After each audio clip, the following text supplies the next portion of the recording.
అయితే మంచి సపోర్ట్ ఉందని చెప్పారు. సో, ఇంకా కొన్ని చిన్న చిన్న సమస్యలున్నాయి. దాని పట్ల నేను ఏం చేయాలనేది ఆలోచించి వాళ్ళు కూడా ఉపాయాలు చెప్తున్నారు. దాని ప్రకారంగా నేను పనిచేస్తాను. మీరు ఆర్బీకి కేంద్రం చూశారు కదా, ఏమనిపిస్తుంది సార్ మీకు? అది అంటే చాలా గొప్ప ఇనిషియేటివ్ అండి.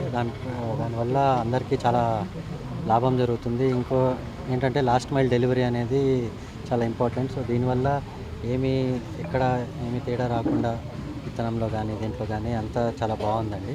సో, నాకు తెలిసి వాళ్ళు అడిగినప్పుడు రైతులు కూడా చాలా హ్యాపీగా ఉన్నారు దాన్ని.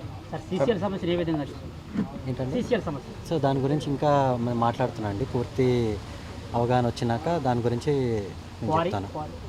వారికి చెప్పారు అవును, క్వారీ గురించి చెప్పారు. సో దాని గురించి కూడా నేను మాట్లాడి అప్పుడు చెప్తాను. మనసులో ఎలాంటి సమస్యలు రైతుల సమస్యలు వాళ్ళ పట్ల అయితే చాలా హ్యాపీగా ఉన్నారని చెప్పారు ప్రస్తుతానికి.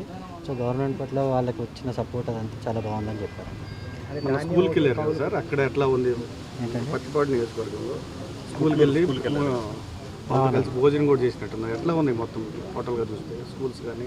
చాలా బాగుందండి. అంటే స్పెషల్లీ అంటే యంగ్స్టర్స్కి చిల్డ్రన్కి చాలా ఎంకరేజింగ్గా ఉన్నారు, చాలా హ్యాపీగా ఉన్నారు. సో అది మాత్రం చాలా గొప్ప ఇనిషియేటివ్ అండి గవర్నమెంట్ ఏదైతే ఎడ్యుకేషన్ పరంగా చేస్తుందో. సో నాకు తెలిసి చాలామంది వాళ్ళ భవిష్యత్తు జనరేషన్స్ చాలా ఎదిగే ఛాన్స్ ఉందండి. ఇంకెందుకంటే మెయిన్ ఎడ్యుకేషనే లైఫ్. సో ఒక ఫ్యామిలీ ఎదగాలంటే నెక్స్ట్ జనరేషన్ వీళ్ళకంటే బాగా చదువుకోవాలి, వీళ్ళకంటే బాగా వెళ్ళాలి. సో అట్లా ఎవ్రీ జనరేషన్ వాళ్ళ ఫ్యామిలీతో ఒక గ్రోత్ అనేది ఉంటుందండి ప్రతి ఒక్కరికి రాష్ట్రంలో. గుంతలు చెప్పారు రోడ్ల గుంతలు ఎవరు చెప్పలేదండి. ఓకే, ఈ రోడ్డు ఇక్కడ బాగా ఇబ్బంది అయింది అది చెప్పంటున్నారు. సార్ ఇంకా లేదు, ఎక్కడ తీసుకురాలేదండి, మాట్లాడలేదు ఎవరు. మీరే అడగండి, ఎవరు మాట్లాడారు చెప్పండి. ఇంకా ఎవరు చేస్తామంటున్నారు కదా sir public service. So service ఏ ప్లాట్ఫామ్ మీద చేస్తారు సార్? అంటే ఇప్పుడు సో ప్లాట్ఫామ్ అంటే ప్రస్తుతానికి అయితే మొత్తం తెలుసుకుంటున్నాం కదండి. తెలుసుకున్న తర్వాత వాళ్ళు చెప్పిన సమస్యల ప్రకారంగా నేను పనిచేస్తానండి. జనరల్గా పర్సనల్గా సర్వీస్ చేయాలంటే కొంచెం ఇబ్బందికరంగా ఉంటుంది. అదే పాలిటిక్స్లోకి వచ్చారనుకోండి బ్రాడ్గా అంటే ఎక్కువగా చేయడానికి, ఎందుకంటే పొలిటీషియన్ అయితే మీకు పవర్స్ ఉంటాయి, మీరు చేయడానికి అవకాశం ఉంటుంది. సో పాలిటిక్స్లోకి వస్తారంటున్నారు. అంటే ఇంకా ఏం అనలేదు కదండి, ప్రస్తుతానికి అయితే మొత్తం తిరుగుతున్నాను. ఇప్పుడు ఇది మనం తిరిగే 3వ ఊరే.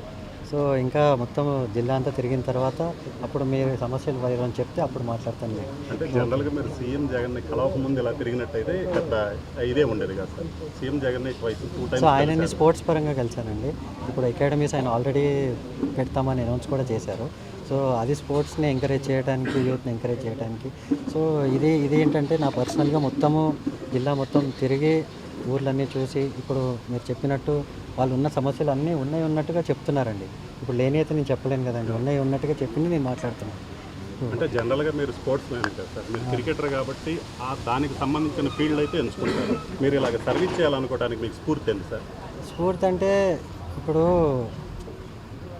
అంటే అది మా తాతగారి దగ్గర నుంచి మా ఫ్యామిలీతో వచ్చిందే అండి. ఎప్పుడు పబ్లిక్ సర్వీస్ చేయాలనేది ఎప్పటి నుంచో ఉంది మా ఊర్లో కానీ ఎక్కడైనా కానీ. సో అదే దాన్ని క్యారీ ఫార్వర్డ్ చేసి మనము నా చేతనైనంత నేను చేయాలనేదే నా ఆలోచన. సో అంటే మీరు మామూలుగా జిల్లా మొత్తం తిరుగుతున్నారు కదా సార్, ఎంపీగా పోటీ చేస్తారంటున్నారు, అది నిజమే? గుంటూరు ఎంపీగా అదే ప్రస్తుతానికైతే అది ఏం లేదండి, అది వాస్తవం కాదు. సో దాని గురించి ఏమన్నా ఉన్నా కానీ లేకపోయినా కానీ తర్వాత మీకు ఎవరన్నా ఆఫర్ ఇచ్చారు సార్? మీకు ఎవరన్నా పోటీ లేదండి, చేయండి ఆఫర్? ఏం లేదండి, సీఎం జగన్ కానీ ఏం లేదు. థ్యాంక్